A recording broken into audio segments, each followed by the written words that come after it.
2.1 থেকে আমরা আজকের ক্লাসে শিখব উদাহরণ 6 নম্বর এবং 11 নম্বর, 10 নম্বর, 13 নম্বর, 14 নম্বর সবগুলো অঙ্ক একই রকম। আমরা 14 নম্বরের সলিউশনটা তোমাদেরকে শিখাই, তোমরা বাকিগুলো নিজেরা প্র্যাকটিস করবা। এবার আসো 14 নম্বরের প্রশ্নটা তোমাকে যদি দেখি, 2টি কম্পিউটারের অনুপাত দেওয়া আছে। এটা প্রথমটার কম্পিউটারের অনুপাত, এটা দ্বিতীয় কম্পিউটারের অনুপাত 5:6। তাহলে প্রথমটির দাম দেওয়া আছে, দ্বিতীয়টির দাম কত? আচ্ছা, পরের অংশে আরেকটু কিছু কথা আছে, আমরা সেটা পরে বের করি। কিন্তু বেশিরভাগ এটাতে পরের কথা আছে, যার কারণে আমরা আরও কিছু করব। কিন্তু পরের কথা না থেকে যদি এখানেই শেষ হতো যে দ্বিতীয়টির দাম কত, বা প্রথমটির দাম দেওয়া আছে দ্বিতীয়টির দাম কত, বা দ্বিতীয়টির দাম দেওয়া আছে প্রথমটির দাম কত, আগে আমরা দ্বিতীয়টির দাম বের করি। ওকে,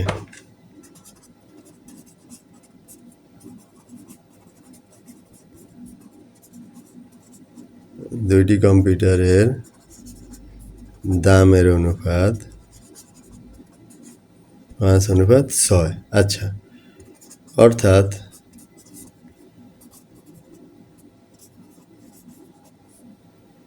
দ্বিতীয় কম্পিউটারের দাম হবে, যদি আমরা দ্বিতীয়টার দাম বের করব। যদি তুমি প্রথমটার দাম বের করতে বলে তাহলে তুমি লিখবে প্রথম কম্পিউটারের দাম, তাহলে দ্বিতীয়টার দাম বের করে সেটা লিখবে। দাম হবে প্রথমটির দামের সমান কত গুণ লিখবা। এই ক্ষেত্রে একটা জিনিস জেনে রাখা ভালো, কোনটার দাম বের করতেছি আমরা? দ্বিতীয়টার দাম। তো যেটার দাম বের করবা এখানে অনুপাতের ক্ষেত্রে এটা প্রথম দাম, এটা দ্বিতীয়র দাম। যেটার দাম বের করবা সেটা তুমি উপরে লিখবে। যেমন দ্বিতীয়টা এটা প্রথমটার দাম, এটা দ্বিতীয়টার দাম, তাহলে দ্বিতীয়টার দামটা উপরে লিখবো, প্রথমটার দামটা নিচে লিখবো। আর যদি প্রথমটার দাম বের করতাম তাহলে এই 5 লিখতাম উপরে, 6 লিখতাম নিচে। এই কথাটাই এখানে গুরুত্বপূর্ণ। এটা যদি শিখা, এটা যদি মনে রাখতে পারো তাহলে এই জাতীয় অঙ্কগুলো তোমার জন্য শিখা একদম ইজি। এবার আসো, দেওয়া আছে প্রথম কম্পিউটারের লিখবা যে প্রথমটির দাম দেওয়া আছে কত? 25,000 টাকা। এবার আসো দ্বিতীয়টির দাম, দ্বিতীয়টির দাম কত হবে? দ্বিতীয়টির দাম হবে, আমরা দেখলাম যে প্রথমটির দাম কত? 25,000। হ্যাঁ, 25,000 এর কত ভাগ কত গুণ প্রথমটির দামের? এই যে প্রথমটির দামের এত গুণ, 5/6 গুণ। এবার আসো 5 এটাতে ভাগ করলে হবে কত? 5,000। আর কত? 5 6 সাথে গুণ করে 5 6 30,000 টাকা।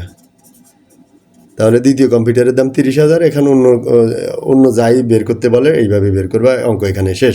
এবার এটাতে আরেকটু বাড়তি কথা বলা আছে। বাড়তি কথাটা কি দেখো, মূল্য বৃদ্ধির ফলে প্রথমটির দাম 5,000 টাকা বেড়ে যায়। তার মানে প্রথমটার দাম দ্বিতীয়টার দাম ঠিক থাকে, প্রথমটার দাম 5,000 বেড়ে যায়, তখন তাদের অনুপাতটা কী ধরনের অনুপাত হবে দেখো। এবার আসো, প্রথমটির দাম কত বাড়ে? 5,000 টাকা বেড়ে গেলে এর দাম কত হয়? এর দাম দাঁড়ায়, আগে ছিল প্রথমটার দাম 25,000, এখন যদি আরও 5,000 বাড়ে তাহলে এর দাম দাঁড়াবে 30,000। আচ্ছা, এবার আসো, প্রথমটির দাম অনুপাত দ্বিতীয়টির দাম। তাহলে আসো, প্রথমটির দাম তো একটু আগে 25,000 ছিল, এখন 5,000 বাড়াতে হয়েছে কত? 30,000। অনুপাত দ্বিতীয়টির দাম কত? দ্বিতীয়টির দাম একটু আগে আমরা বের করছি কত? 30,000। তাহলে লিখলাম 30,000। এবার এখানেও 30,000, এখানে 30,000, তার মানে দুটাকে যদি 30,000 দিয়ে ভাগ করো, এখানেও 1 পাবা, এখানেও 1 পাবা। দুইটা অনুপাত যদি একই রকম হয় সেটাকে আমরা কী অনুপাত বলি? তো আমরা এখানে লিখব, এখানে অনুপাতের রাশি দেওয়া কি সমান, তাই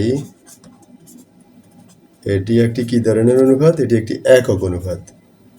যেটার আগেরটা পরেরটা সমান থাকে সেটাকে কি বলি? একক অনুপাত। ওকে।